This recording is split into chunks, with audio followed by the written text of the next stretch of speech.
heter Ellen Marie Jensen, og jeg kommer fra USA. Jeg har en amerikansk mor og sjøsamisk far, og jeg tilhører Langfjord, Lakkåvatna, og Øksfjord, Øksjåvatna, fra min fars side. Jeg har også aner i forskjellige steder i Sápmi, også i Kautokeino, men litt lengre tilbake, i Rivoma og forskjellige steder i Karesuando-området. Men jeg primært identifiserer som sjøsamisk og amerikansk. Jeg bor i Kautokeino, jobber på Sámi Allaskóla, hvor jeg er forsker og lærer. Gjort litt mer i det andre kategoriet i det siste. Men forskningen min har stort sett handlet om immigrasjon til USA. Og så en grunn på at jeg var selvfølgelig så interessert i det er på grunn av min egen bakgrunn, i at jeg vokste opp i USA og begynte å komme litt nærmere min egen samisk identitet og kultur, både fra faren min, og fra da jeg begynte å besøke nord som Sápmi, men også med andre som har samisk aner, som flyttet til USA. Så forskningen min fra lenge siden, da begynte i 2003 i min første mastergrad, som handlet om 5 etterkommere av samer som immigrerte til USA. Og så har jeg også skrevet om lestadianer som reiste til USA, og mange av dem var både samisk og finsk. Også i min doktorgrad, som også handler om samer som reiste til USA, men det var fra første generasjon. Og så det var 5 kvinner som reiste eller immigrerte tidlig i 1900-tallet. Så i forbindelse med forskningen, min doktorgradforskning, som var fra 2014 til 2019, har jeg reist til Alaska. Fordi 2 av de som jeg skrevet om kom fra Kautokeino. Og så hva jeg ville fortelle eller formidle. Det er ikke om det samer som reiste til Alaska, fordi jeg vet at dere fra Kautokeino har, eller mange har en god oversikt over slektningene som reiste. Men jeg vil heller fortelle litt om det som jeg opplevde i Alaska, og spesielt i Nome, hvor mange samer reiste til da de kom i 1898 med The Manitoba Expedition. Altså de samer som reiste til Alaska i den reindrift-prosjekt. Det var en gruppe som kom i 1894, og så var det en til som kom i 1898. Og så det var også flere samer som reiste etter det, som kom. Altså, det var mange som liksom kom igjen og gikk tilbake, så kom tilbake. Så det var mye liksom reising til og fram, og også en forbindelse med Poulsbo, Washington, som mange av dere også vet om. Men for meg, som jeg har ikke en så sterk forbindelse med historien om reindrift som og ekspedisjon til Alaska, og jeg har ikke, det er ikke sånn min historie, men jeg synes det er veldig viktig, og det var viktig at de som reiste, de var litt som en møtepunkt, kan man si, at de som var fra Alaska, og de som bodde i Poulsbo i Washington State, og også de i Minnesota, det var en sånn nettverk. Så en grunn på at jeg reiste til Alaska var selvfølgelig på grunn av forskningen min. Men jeg ble veldig overrasket over hvordan jeg opplevde det som en same selv om jeg har ikke så sterk en så sterk historie, eller sterk forbindelse med historien. Men det som gjorde så stor inntrykk for meg, var at urfolk fra Alaska, både Yupik-folket og Inupiaq, eller som alle er inuitter, og hvordan de opplevde, og hvordan de hadde, hvordan de tenkte om samer, og også samenes viktighet eller innflytelse i Alaska. Og så jeg vil fortelle om 2 inuitter som jeg traff i Nome. Og jeg har lenge ønsket å formidle eller fortelle om disse opplevelser i en sånn forum som var litt mer uformell. Ikke så i forbindelse med en forelesning, eller jeg synes det var veldig sånn varmende. Og så det som jeg opplevde med en gang i Alaska, var at de aller fleste visste hvem samene var. Og det er ikke vanlig. Hvis man skulle for eksempel reise til New York City, det finnes veldig få som har kunnskap, som vet akkurat hvem samene er, hvor samene kommer fra. Også i Minnesota, selv om det finnes jo mange etterkommere av samisk innvandrere, eller samer som reiste, som flyttet dit. Men det finnes også mange som skandinaviske, etterkommere av skandinaviske immigranter. Men det er også ikke så bred kunnskap om at samer eksisterer. Så da jeg kom til Alaska, og de aller fleste jeg snakker med, og jeg snakker med mange folk, altså hver by eller tettsted eller sted jeg kom til, det var slik at mange visste hvem vi var. Jeg tror ikke jeg hadde kommet på noen som... Jeg tror alle som jeg snakket med visste hvem samene var. Og så de selvfølgelig, de brukte ord Laplander. Så for meg var det ikke så viktig å rette dem, fordi det var som ble brukt da samene kom. Altså det ble bare reprodusert over flere generasjoner. Så da jeg først landet i Nome, og det er litt sånn, å komme til det som kalles for the North Slope i Alaska, er litt som å komme til Finnmark. Altså små flyplassene, og man kan faktisk bare gå fra flyplassen til byen, eller til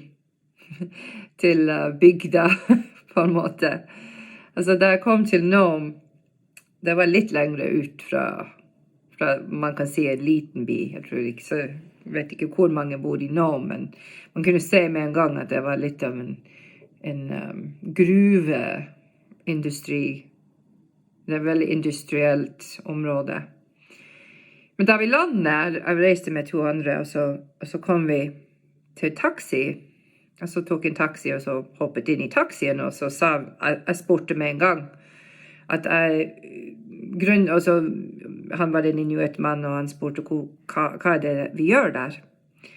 Og jeg sa jeg gjør forskning om samene som reiste til Alaska, og spesielt om 2 kvinner. Altså livshistorier om dem. Og en av dem visste ikke hva har skjedd med henne.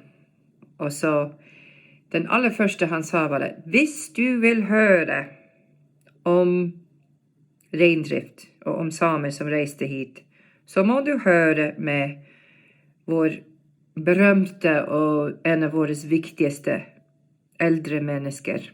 Han sa, one of our elders, Dan Carmen Sr. Og så, for meg er det sånn veldig viktig når man sier at det er en eldre menneske som har mye kunnskap, at det også handler om at man skal respektere dem, og vise respekt i deres område, i deres som urfolk, ikke sant? Det er liksom også å respektere deres selvstyring og kulturell suverenitet, at vi liksom viser at vi vil vise at vi vil ære dem og deres kunnskap. Og så han taxisjåføren bare sa, nei, men du skal bare stikke innom. Og jeg tenkte, ja, men det her er helt naturlig for meg, ikke sant? Jeg skal bare stikke innom. Så jeg bare liksom banket på døra, og så kom en av barnebarna som var der, og det virket som at alle i huset forkalte han for Grandpa Dan. Så hverken det var, enten det var barnebarn, en av barna, svigersønn, svigerdatter, alle forkalte han for Grandpa. Så han var 89 år gammel, og han var litt sliten, men han var så spent for å kunne fortelle om reindrift i Alaska. Han var spent for å kunne snakke med samer som hadde kommet, men han var litt for sliten for å ta imot oss på selv den dagen, så vi gjorde en avtale å komme dagen etter. Og så datteren sa at han tar det her på alvor. Og så, da vi kom på neste dagen, og det var meg som snakket mest med han fordi jeg var der for å forske, og så det var en sånn forskningssamtale, eller en samtale. Jeg sier ikke i forskningen min at jeg gjør intervjuer. Jeg sier at jeg har en samtale med en forskningspartner, eller en lokal historieforteller, local storyteller. Og så, da vi kom, han hadde tatt på seg sin fineste makkelaks, perlete makkelaks, fargerik. Og det var som en måte også vise at det var også en viktig anledning. Det var også for å vise ære for det som skulle skje. Eller for oss, for å vise at det var viktig at han hadde gjest, og ikke sant, fra Sápmi. Så han hadde også samlet forskjellige utstyr som hadde blitt brukt i reindrift, og kilder. Han hadde tatt med som arkiver, som var veldig viktig, som jeg skal fortelle litt om. Ikke særlig viktig i det som jeg var ute etter, men det var ikke viktig heller, fordi det som var viktig at vi hadde en samtale med en eldre menneske i hans sted. Så han begynte å fortelle om reindrift, og den som han startet med var at reindrift har vært veldig viktig for eskimoer, han brukte ord eskimoer, her i Alaska. Og han begynte å fortelle om sin mor, som var Yupik, og som hadde kommet fra den russiske siden. Altså av den som Barents Sund, jeg vet ikke, Barents Strait. Og det var en sånn dramatisk hendelse i familien, så hun hadde lyst til å bare reise, og så reise til den amerikanske siden fra Russland, fra russiske siden. Altså det var Yupik folk på begge sider av Sunden. Og så hun kom seg på en fiskebåt og ba dem bare, ja, at hvis hun kunne være med, og så komme til den Alaska-siden. Altså på denne tiden var det ikke en som amerikansk stat ennå. Så de landet, hun og som faren til Dan, som var en gutt som var kanskje 8 år gammel. De kom på en øy på Alaska-siden. Og så var det en Jobbik reindrifter, og han hadde masse rein. Han hadde en stor flokk. Og jeg husker ikke hvis han ga en som tal, men han sa at han kunne ikke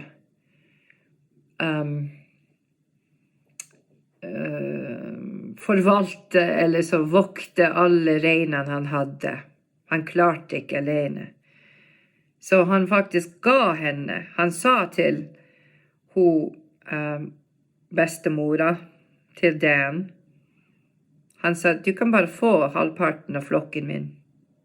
Så han bare ga henne halvparten av flokken.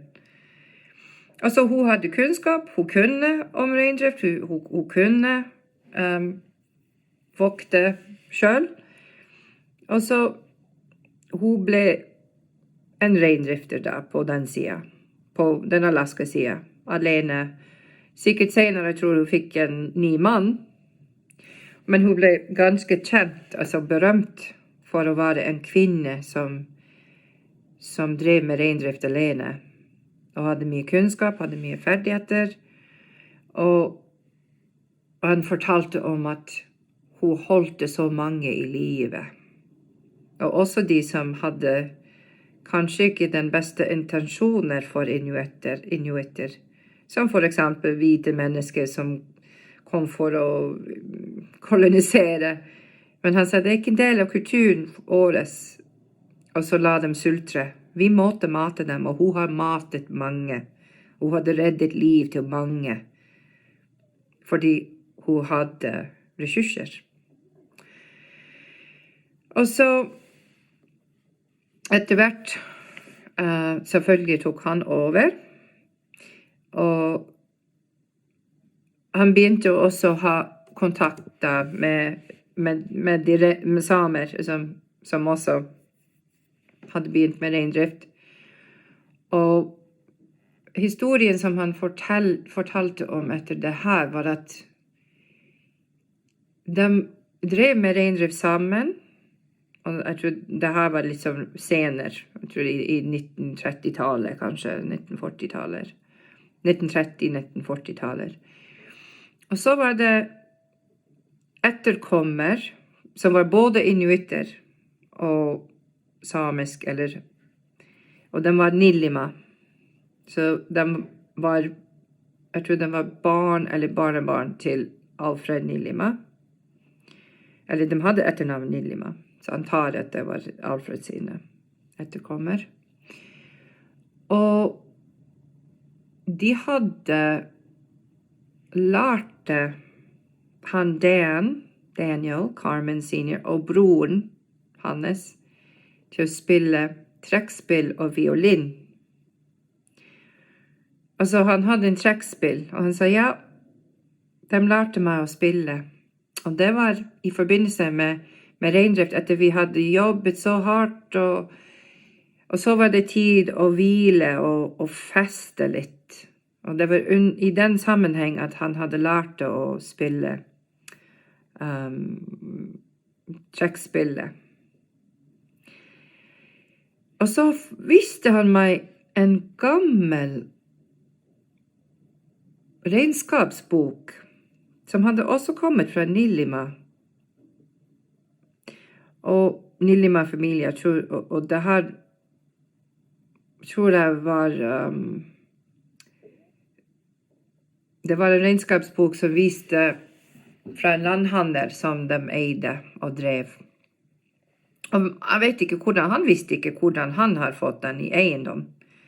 Og det er slik at i Alaska det er så mange som har slik arkiver, og på grunn av at det har ikke vært en stat på den tida, det er ikke noe som, det er mange viktige ting som ikke er blitt samlet under som statens forvaltning. Og det har jeg opplevd mye, at det er mange som eier ting som er veldig viktige i forhold til historie, som kunne vært arkivert, men på grunn av at det var ikke et stat, og det var liksom, de sitter i privat eiendom. Og så her var en slik tilfelle, at det var en bok som hadde masse forskjellige skrevet, og det stod at reinskinn var 75 cents, 75 cents. Jeg tror prisen har økt ganske mye siden den tiden. Og så jeg var veldig opptatt av at det her var materiell, at de eide, og var kanskje en av de som Anna Nillima, eller altså lokerne som jeg skrevet om, hadde skrevet i. Så jeg var veldig spent over at han hadde den. Og også at kunnskapen, den musikkunnskap hadde blitt som overført til han. Og så han hadde lyst til å spille, altså, etter han hadde fortalt mye om reindrift,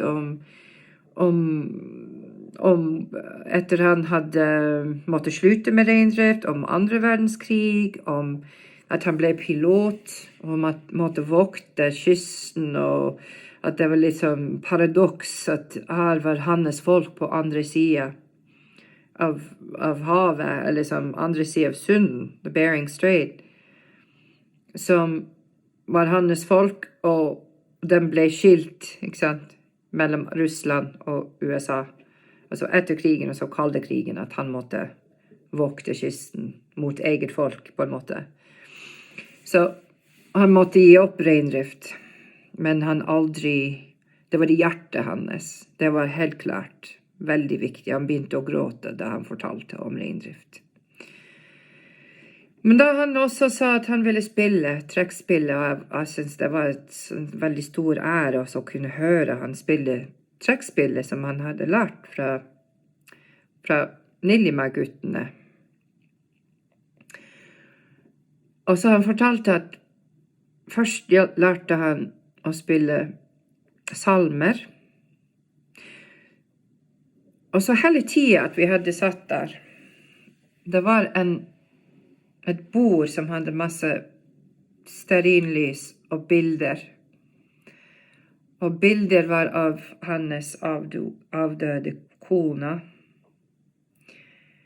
Og det var slik at hun hadde gått bort for kanskje mindre enn et år siden, og så det var en sånn ærebord for henne, så masse bilder, og så han sa at han spilte hver natt for sin kjære kone. Så han spilte hver natt for sin kjære.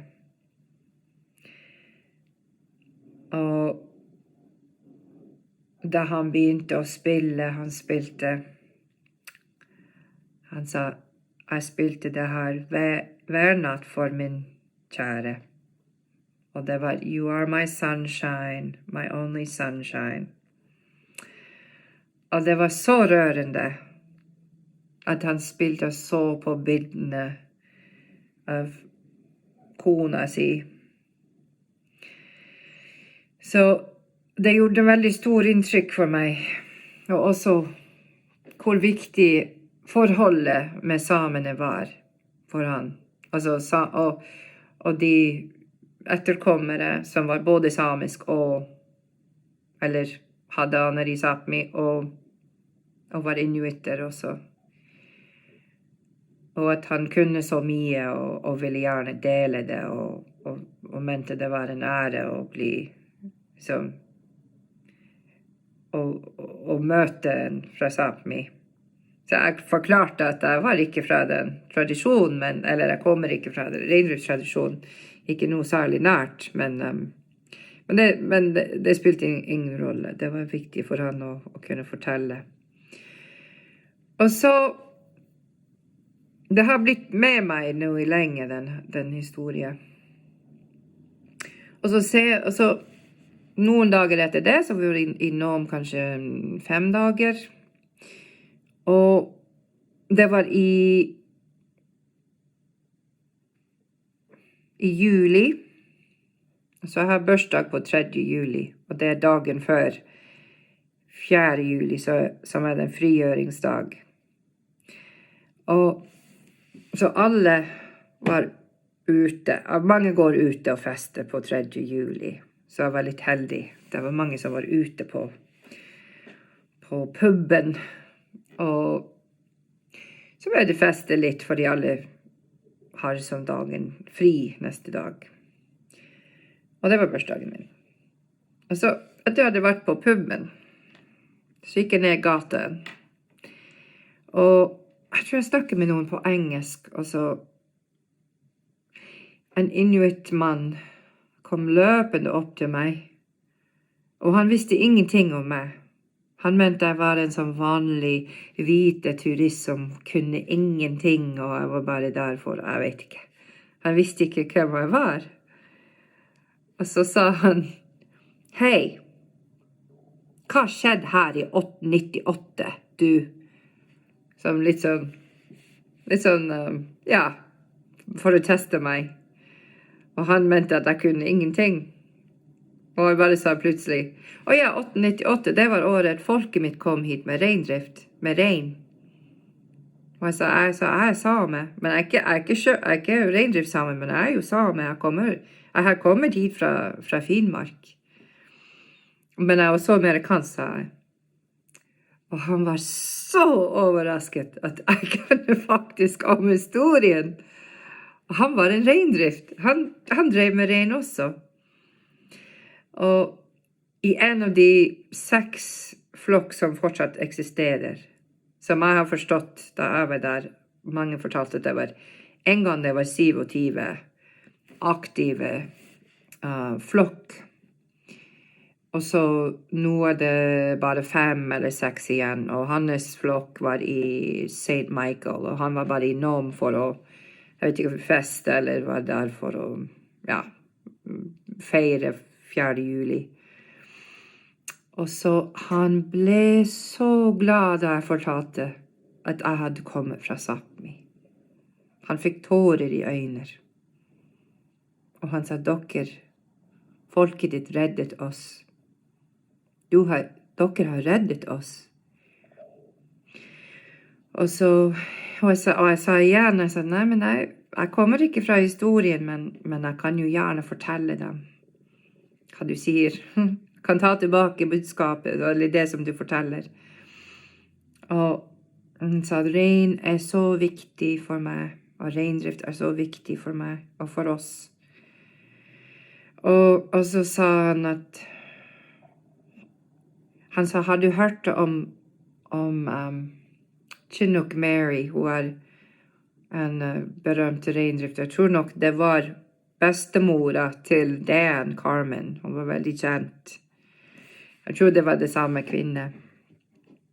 Altså så begynte jeg å snakke mer, og jeg sa, jeg kan lære deg litt om ord, og liksom. Han hadde så lyst til å lære litt av språket. Han sa han vil lære litt samisk. Altså, jeg kunne nok lære han litt.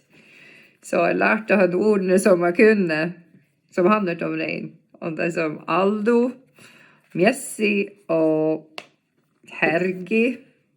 Og så fortalte litt om, ja, og så fortalte han om hvordan vi hilser på hverandre, Boris ditt, og så fortalte han Boris, alltid med håndhilse, og så litt om bare baby, og litt med Ratti, og han var så spent for å lære litt samisk. Ja, så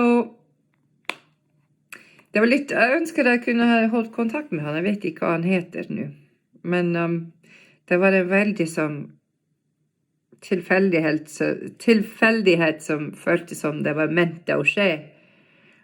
Det var ment for oss å treffe der på gata. Og så, det var mange slik opplevelser i forskjellige steder. Det var så mange som hadde visst om oss, og det var så flott å liksom være i et sted hvor folk egentlig hadde så stor respekt for samer.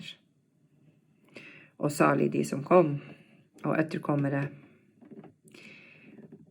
Og så, ja, Jeg også, før jeg skal slutte, vil si at